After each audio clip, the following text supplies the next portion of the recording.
So today we are going to configure voice over IP. So basically I'll use three IP phones, three PCs, a router and a switch. So let's go ahead and make a connections.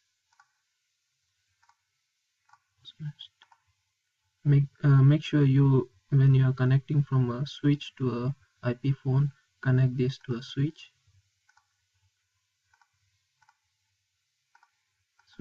again, and again to a switch.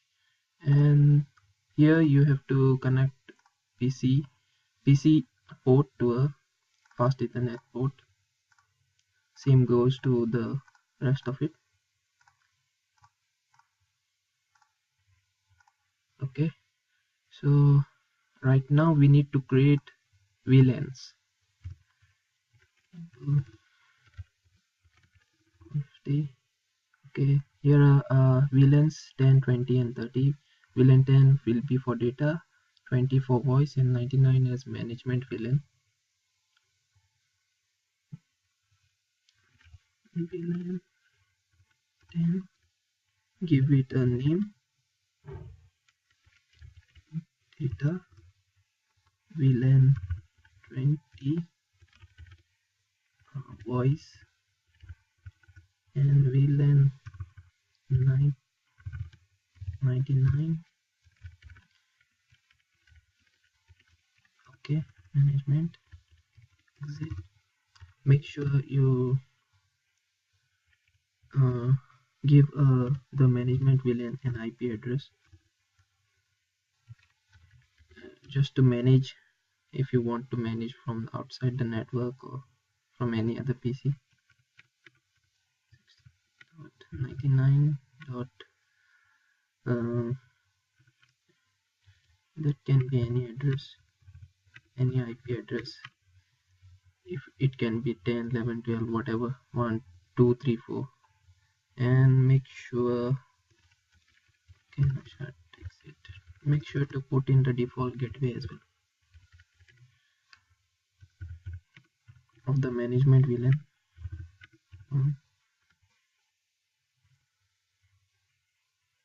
Okay, that's about it. This is the default gateway. Okay, so right now we need to okay, make sure this and before that we have to enable those interfaces by FA0/1. okay, FA0/1. That port would be a switch port mode trunk.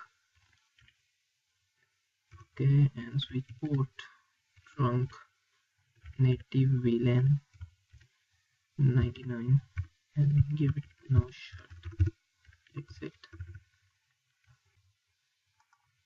And make sure you make these ports as access ports, and before that you need to go to the phone and make sure the phone is connected to the, because it's not powered on by default, we need to go and power it up by this cable. Okay, and make sure the PCs you set it to DHCP, not static, because we'll be configuring a DHCP pool on the router. Okay, so now we go over here and configure our access ports. Interface range FA0/2, I guess 2. Okay, 2 to 4 to 4. Switch port mode access, and switch port access VLAN 10 for data. Okay, and make sure you put switch port voice, because it's a voice as well, VLAN, and the voice VLAN is 20. Okay, no shut. Okay, so we only put this command when we are configuring IP phones. Otherwise, if there were no IP phones, only only configure these two commands. So that's about it over here. So right now we have to the configuration is okay.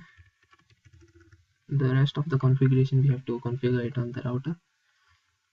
So for that we have to enable the interface no shut.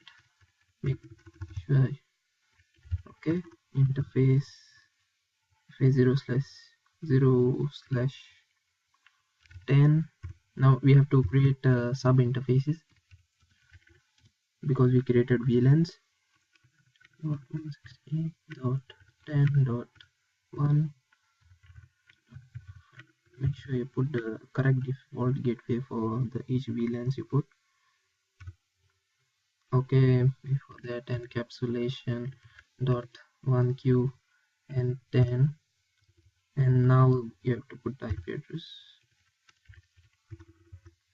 Okay,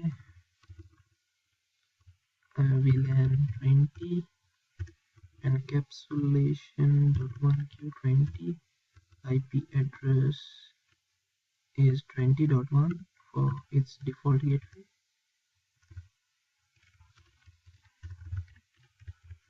You don't have to type this thing, the no shut, because it's already active.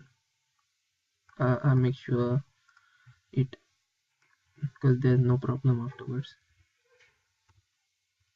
Encapsulation dot 1q99, and make sure you type native over here, and the IP address is 99.1. 99.1. Okay, so we have created sub interfaces, right? So now we have to create a DHCP pool. IP DHCP excluded address would be 192.168.1.9. Okay, these are the IP excluded addresses. Okay, I made a mistake over there. Okay, not 1.1, and the IP address should be for data would be 10. Because right now we are configuring the DHCP for IP phones, which is their VLAN is 20, so the subnet would be 20 dot whatever and 20.0, or and here the data would be 10 dot, so the IP address for data is 10.0 network, so we excluded that one from 1 to 9, and this is for voice, which would be 20, and these would be excluded. So IP DHCP pool, and give it any pool name. I'll say data. Okay, and network would be 192.10.0. Okay, and give it a subnet mask. Okay, and make sure you put IP default router IP address, which would be the 10.1, sorry, 10.1. Okay, now we have configured. I'll keep it basic because I won't configure DNS server because there is no DNS server there. If there would be a DNS server, so you have to configure a DNS server for that. That's about it for our data DHCP port. Now we have to configure voice IP. Okay, network is 20.0 and the default router would be 20.1. And right now we have to configure another option, which would be this one option for voice VLAN. An option would be 50. IP address would be voice VLAN default gateway 20.1, and that's about it. Exit. Now that we have configured our VLANs over here on the switch and sub interfaces in the DHCP pool, so let's go over here and check out. Okay, if I'm not lying there, okay, he is getting an IP address from the router DHCP server, and here's as well. Now what about the IP phones? Okay, they have also got the IP address. So right now this IP phone I'm going to give an, so this phone will be having a phone number of 101 and this phone 102, and this phone will have a phone number of 103. So right now we have to configure it on the router. So to activate this we have to type telephone service. Okay, telephone service, and right now we have to give it a maximum directory number. How many, okay, how many in the memory it will hold the directory numbers and all. Right now there are 3 phones, so I'll give only 3. And maximum ePhones, maximum ePhones would be 3 because there are 3 over here. And the other option I have to configure the IP source address would be 192.168.20.1 voice IP address, and we have to type in the port which is starting from 2000 to 9999. So we'll give it as 2000, which is the starting. Okay, and we type exit. Okay, so we have created our telephony service. Now we have to create ePhones. Okay, ePhones.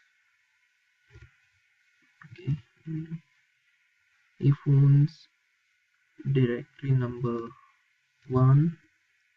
Okay, that has been created right now, and the number would be 101 for directory number 1. Exit. Now phone directory number 2, and the number would be 102, and phone directory phone number 3 would be having a phone number of 103. Exit. Now we need to create ePhones. HONE. ePhone 1 would have a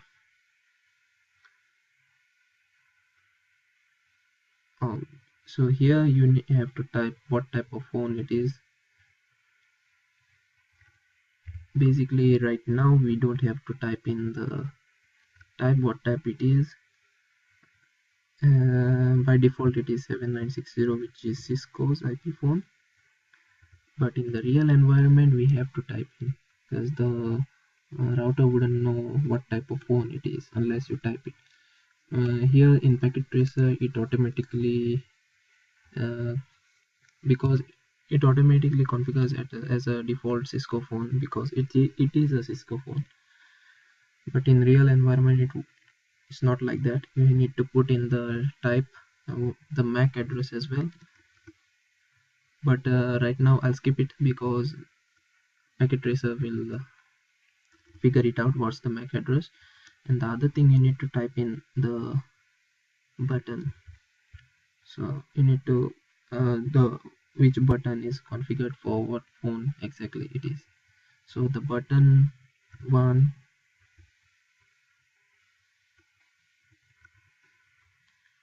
and it is for line 1. Okay, enter the phone MAC address. So okay, it's asking us to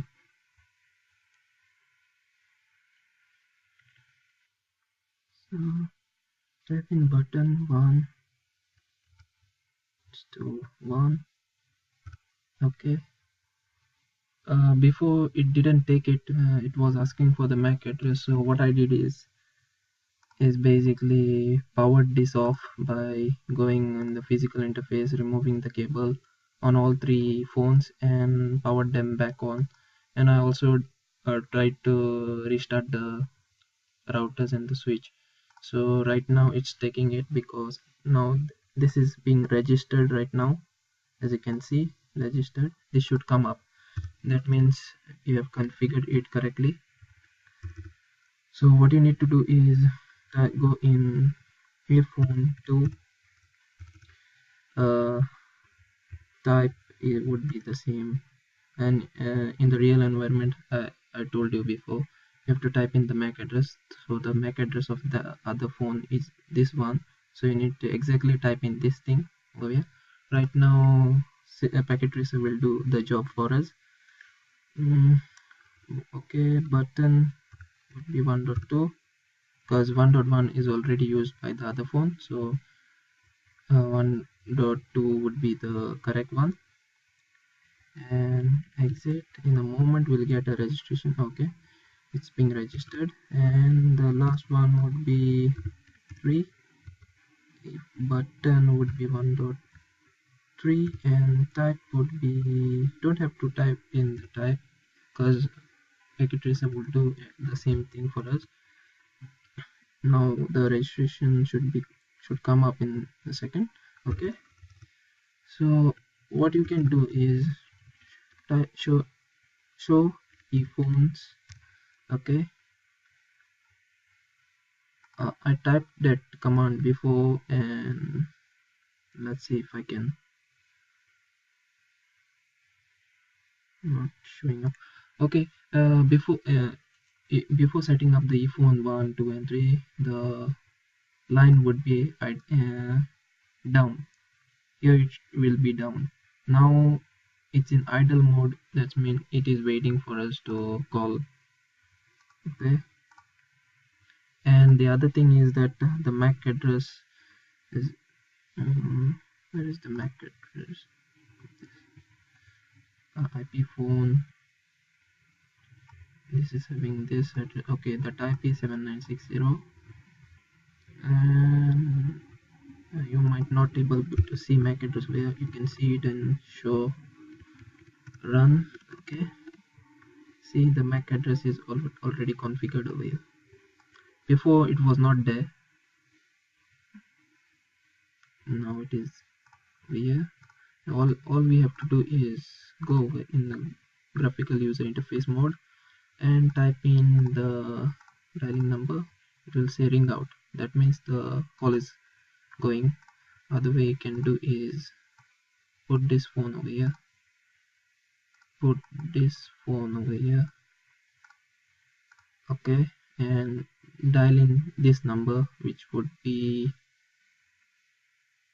I don't know. Okay, here is 103. Okay, the phones are a bit in a reversed mode because they have. Okay, now the phone is ringing. As you can see, the and this phone number is 103. So okay, the phone is ringing. Okay, I hope the practical, I hope I showed you the correct way and you have got all the step how to configure the IP phones. Okay, I'm arranging them properly. It's a 101. Okay, here are the phone numbers for each of the IP phones, and if we go over here and type in 103, it will say ring out. Okay, that means the ring is going. Yeah, check out. Okay. Okay, I hope you got how to configure the IP phones. Basically you need to configure the VLANs on the switch, the DHCP pool if you want to configure the DHCP pool, but in the IP phones you need to configure the DHCP pool because it's better to configure DHCP pool. There would be in an enterprise environment, there are always servers and they assign DHCP IP addresses. Most of the configuration is on the router, and all the router configuration is displayed over here. Okay, so that's about it. And I'll put a link in the description where you can download this lab. And I don't think so I have to put in more commands in here. You can check in the running config, you can type show run and you can basically check whatever commands are there. Okay, thanks for watching and have a nice day.